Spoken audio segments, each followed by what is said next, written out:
Welcome, guys. Welcome back to the channel. Market has just closed, and we're going to be looking at commodities, gold and silver, copper, what else? Oil, all that good stuff. Again, I just did the uranium midweek update, and important for me now is to if you want to write in the comments below if the volume is better. Is it higher? Because many people have complained that it's too low. And obviously, I want to give you the best experience of my what I do here. So please let me know in the comments below if the volume is better. I would highly appreciate it. As always, the boring stuff. Do your own due diligence, and this is just how I see the markets and my thoughts alone. With that said, silver, the mighty silver. Alrighty, I've cleaned up the charts again here quite a bit to have in the lines that as we speak, which is the most important lines for me. Again, I know many people have different lines, different levels, Fibonacci's. That's totally fine, but the way I look at it, this is how I um, this is the lines that matters as we speak uh, the most. Alrighty, where is my pen? It's right there. Okay. Here it is, a minor neckline, Y neckline. We have the left shoulder, the head, the right shoulder. The head actually was a big scare at some point. Big drop down here, breaking down below. The good thing, which is a lot more bullish than just tagging it, a false breakdown leads to huge move to the upside, and often you get to the upper trend line or the reverse trend line for that formation you are in. So hopefully, if we can clear this line here, let's call it 23.67-ish, then it's my take that we're going to 25 roughly. And where will that take us? That will take us to the most important trend line for silver as we speak, especially for the past few years. Right there. Boom. Fourth time. I don't think we will break it fourth time, and then we will probably go. So again, look for that 23.6, 23.7. Why? You can see the wicks here every time we came into the trend line, into that 23 and a half-ish. There it is, all the way down again. We tagged it here today, retraced, so it has a huge importance. Again, this move here we can measure. That is roughly a 14% move upon break from the neckline. So let's see where we will go. The measured move will be something around here at 27. So roughly the high over here, right? That is the measured move. Makes sense. The alignment with that pivot high there. We could be in for some fun here again, but not until we break 23.7, give or take. So silver, yeah, with a big reversal here. Also, I think when we did the video on this breakdown here, I was very worried again. But again, false breakdown, and then we snap back to the upside. And as I've been trying to show many times, if you have a false breakdown right there, and you get back into your formation, which in this case is this one, you very often go to the upper trend line of that formation. And you can see we tagged it to perfection. So keep your eyes out of these false breakdowns. And you will have the same if it will break to the upside and you come back in, then they usually go down here. So yeah. Okay. Next one, gold looking all right. It really does. I want to actually go to the daily for you guys. Again, I've cleaned up the charts a bit. I've added this blue zone here. I want to explain why later on. Again, we have the pivots high here. I've made it a double rail actually because there are multiple interactions within this zone here. False breakdown there. Um, Again, false breakdown here. We came all the way up and tagged the upper trend line here. Push back or pull back all the way up and down again. Major pivot high. It could be that we have found the low here, the swing low here at roughly, what is it? That's 1930. My take was go away, please. Not you guys, just the lines here. For some reason, I cannot do remove them automatically. Sorry. My take is that we were going all the way down to retest it here, and that's still a possibility. However, the reasoning why I think this blue line or blue zone, which I just deleted, excuse me, for this mess, is actually if we see those right there, as you can see here, many interactions, many wicks here within that zone, between 1937 and 1930, let's call it. A lot of interactions all the way across. There was the high, and we tagged it again here. So I think this zone is very valid. Again, I'm not ruling out that we cannot go down for that full retest. But still, we're getting a bounce here. I would like to add in something like this, something like that. Let's keep a focus on that one. If we can break it, then I think the lows are in. However, if we can't, then maybe we have a move down to just north of 1900s. But long term, guys, I mean, as mentioned, I think, early 2024, I think we will tag the all-time highs here. Maybe late December, we will tag the all-time high. Maybe wiggle around here, and then we will go higher. I cannot see a reasoning why we should, for some reason, not break it here the fourth and a half time on the touch. That's just for me now not in the cards at all. What is a beauty is actually the gold to silver ratio. Why? I want to show you the blue double band right there going all the way down. Looking a bit more short term, we have had many wicks at, and when we hit, let's call it 88, let's call it 88, major topping tail here, and collapse, boom, boom. CPI and PPI data came out here, boom, boom, and then we're going down. So now we have broken to the downside. What is actually usually a very bullish pattern, bashing on that upper usually goes higher, but it was negated completely. And now we're back below this major blue, which is now resistance. So this is a huge false breakout to the upside, meaning we're going down to visit the lows here at roughly 82.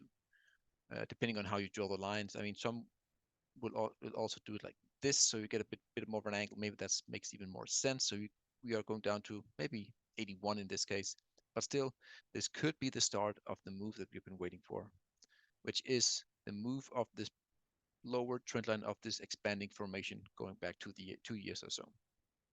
When and if that triggers, we will have a move, a major move, in my view. Fib extension here, the highs to the lows to the highs of the pullback. We are going. You can see here at some point in time, the 100% measured move is 50, give or take. And then ultimately, I think at least we will reach the March 2020 highs, which is a perfect alignment with the next 1.618. Perfect alignment.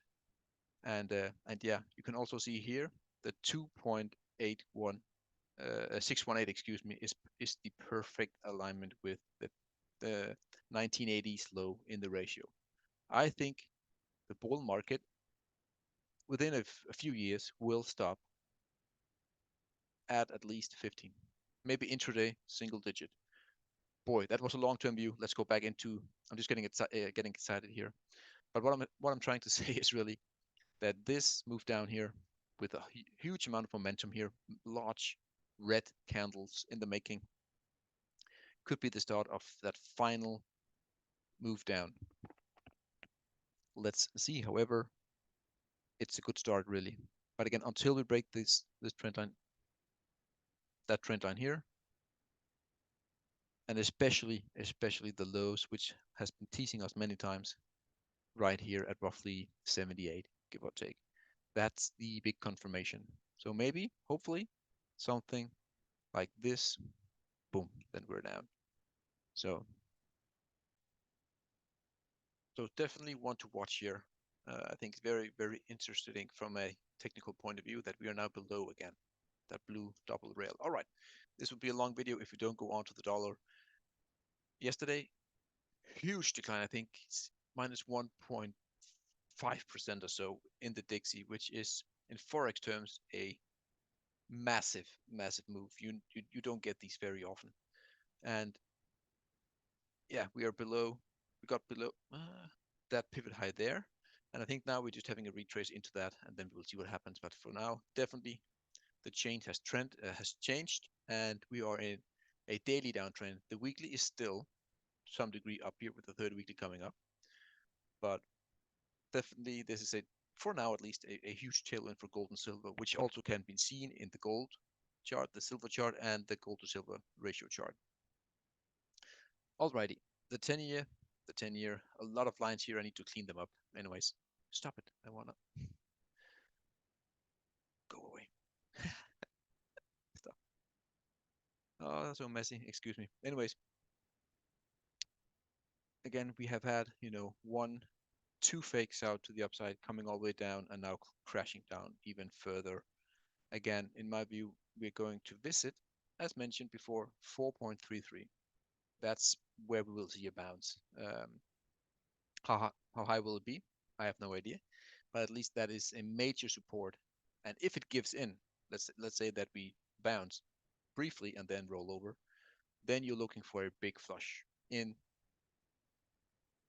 the rates. That's for sure. Again, ultimately, I think we could at max, the max move could be a test all the way down here at roughly 3.6 until we see something bigger bounce there.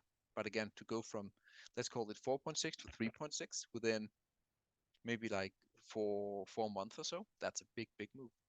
Maybe half a year. So again, this 4.33 major level to look for, and I think that's where we're going until we see any major bounces. Oil, however, not looking fantastic at the moment. Still, I think we are more at the end of this move down here. This move all the way down, I think we're closer. As I said, when we started to break out and topping out, I think the maximum pullback is that double rail here at roughly let's go yeah 73-ish. We had a bit of a bounce here at 75. However, I think the lows will be found here. The bad thing is that we're getting below that trend line. So maybe we get down to that double rail and we have a major test here. But again, we should see some sort of bounce here fighting that where the bulls will step in and fight. And then we will see what happens when we came into the 30 weekly and all this good stuff over here, how strong the bears are and how strong the bulls are. But I think, we will find a big-ish bottom here at roughly 73. Again, if we just collapse down here again, then we're going way lower. But if that happens, we will definitely look into that case. But for now, I think this is the zone to look for. Ah, yes. Palladium quickly here. As you know, I will not go into too much detail. Falling wedge, you've seen it tons of time here, and I said there are two options. We either break out here, or I think we have a huge collapse. How low, I have no idea. And then we will snap back up and then do like this. That is still my case, and maybe that is in the making now. I want to show you what is happening. That's the lower trend line. Beautiful, beautiful breakdown. And now we are doing what? Yes, we are doing the all-important retest of that broken trend line here as we speak. And in order for my thesis to become true is that it fails, get back in, and then we are rolling right there. Again, if this is, a typical breakdown, retest resumption, then we're obviously looking for lower prices here in the short term. Where and how low can we go? I would say that we have some lines coming in here. Roughly, the lowest could be roughly 850, and then we also have maybe some stuff going on there. So that should be, where we will see a major bottom here. Usually, falling wedges resolves to the upside in two scenarios: breakout or capitulation, and then move. And I still firmly believe that is what we're going to see.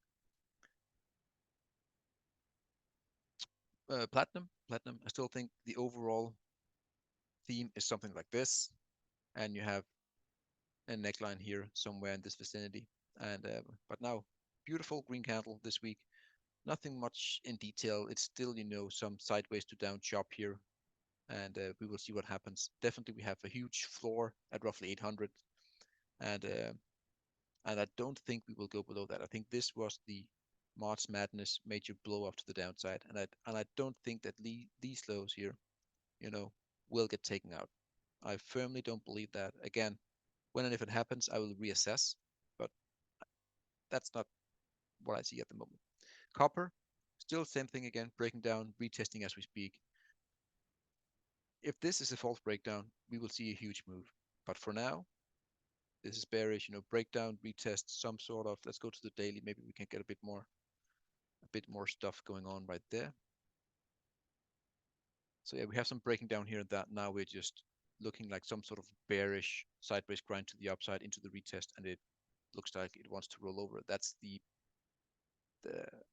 highest probability of this setup here for now. I would give it 80% down that we are going lower here, in my view, 80%. Nat gas, a bit of a day here again, bouncing up from that green support. Nope, don't do that. From that green support. And yeah, we will see. Um, Still short term, 30 week is coming up nicely. But again, nat gas is very difficult to chart. It's very what's it called? Erratic, I think is a good word. Very all over the place. And we are still in this uptrend here, so hopefully it doesn't break down. But again, nat gas, I think going into the winter, I think we will see at least one higher high before we maybe have this run over, and then we might go lower. But same thing for the TTF. Same thing again. Coming into that green support with the bounce here, we want to take out. Now we want to take out. Before we want to take out 44. Excuse me. Now the next level is roughly 55. Over here, and if we break it, then the level to look for will be 63. But as you can see, for now, this is a major move down and just more or less a counter trend move, depending on how the formation is. But for now, at least, we are in a stage 2 uptrend. We just need to see how high it can go. Coal, I will not go into too much detail again. Like last time, we're getting a bounce here at the 2018 highs at roughly 120. We're getting a bit of a bounce here, a tiny bounce. How low can we go? I think the bottom for coal, as mentioned, will be found anywhere between that bounce there at roughly 120, or let's call it 105, give or take. This right here, that's where I think we'll find the bottom for coal. And to confirm it, we need to break my blue line there. Then I think the bottom is in, but that's 3-4 months in the future before we can have that confirmation. Bitcoin, to my surprise, really, a major move today, 6%. And again, we are still fighting that major apex right here of that rising wedge coming up there. But again, there's a bit more lines going on here that I would actually like to. But anyways, we have that inverted head and shoulders here. The target is still and remains roughly 42, excuse me, 42K.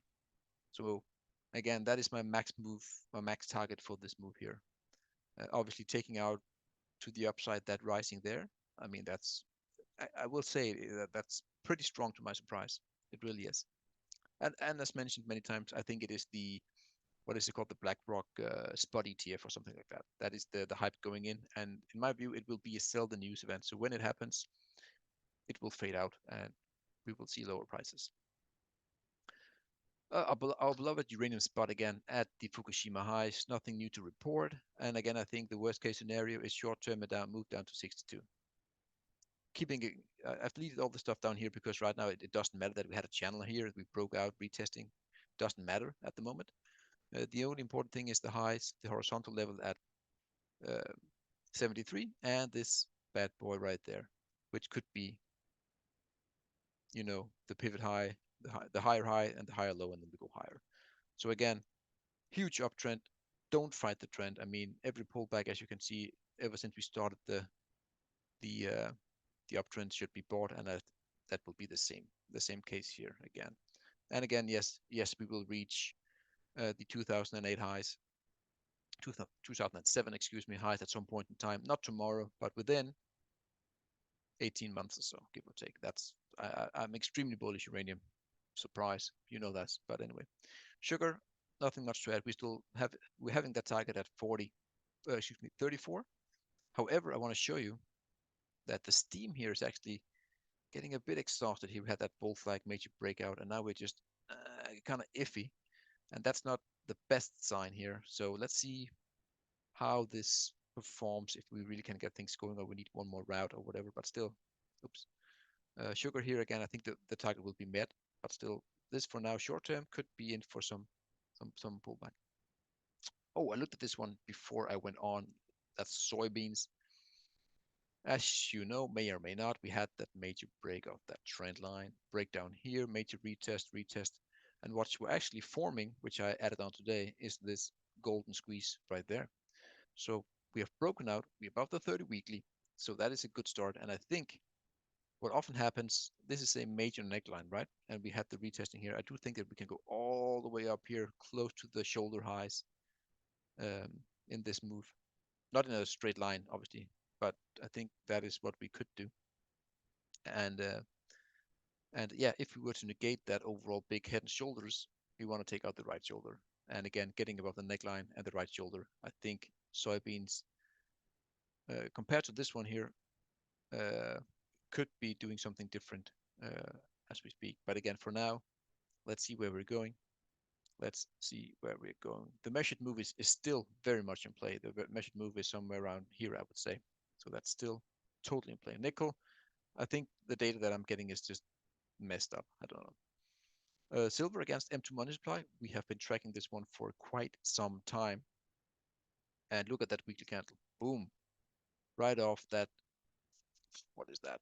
I don't know, 12-year long trend line coming down. You can see the connections there all the way to 2011. Expanding formation here, getting a bit of a bounce. What do we want to take out? Yes, we want to take out that upper trend line at roughly, I don't have any numbers, but still that is what we want to take out. And then the final nail in the coffin will be that major 2-year inverted head and shoulders in the making. Boom, neckline, bit of a pullback, and then that is my case for silver. And when that happens, you want to be in silver. That's all I can say. That's all I can say to you guys. Gold looking similar, but better. You can see the long-term golden trend line here, all the way down. I've explained it many times. If not, go back to previous videos. But for now, what is this, guys? Breakout, retest of many supports, 30 weekly horizontal supports, golden trend lines, the bull flag. I mean, we had like 5 types of support here. And I'm not saying that we are destined to hold here, but I'm giving it a pretty good chance, given that we have so many supports. And if we break out here and take out the breakout high right there, you want to be in gold. And that's also when you want to be in silver, because that's maybe the neckline on the silver will be broken a bit later on, because you know silver lags usually, but still gold looks like a once every few decades kind of move here that we are just insanely close of reaching. So I think it will be very fun to be a part of this one here again. That's also when and if gold and silver miners will do very well. They have been killed, but I think there's so much value in gold and silver miners as we speak. Even if they go to zero, which they won't. I mean, placing some money here in gold and silver from a risk reward, you know, if you have like a 3-5 year time frame, I mean, if you take that bet 10 times, you will win 7 times at least. And the risk to reward is like way above 1 to 1, like 5 to 1, 10 to 1 in some of the stocks. So I think it's a great place to be very soon. Again, we need the confirmations overall, but still, gold and silver miners will shine again, and the sentiment is just in the drain. You cannot find any bullish comments on Twitter right now, that's for sure. So that's always a good sign to see. Okay, guys, a long video. I apologize. Well, if you like to listen to my voice, then of course it's a good thing. And the volume, is it good? Is it bad? Let me know in the comments below, guys. I had fun. I hope you did as well. Cheers.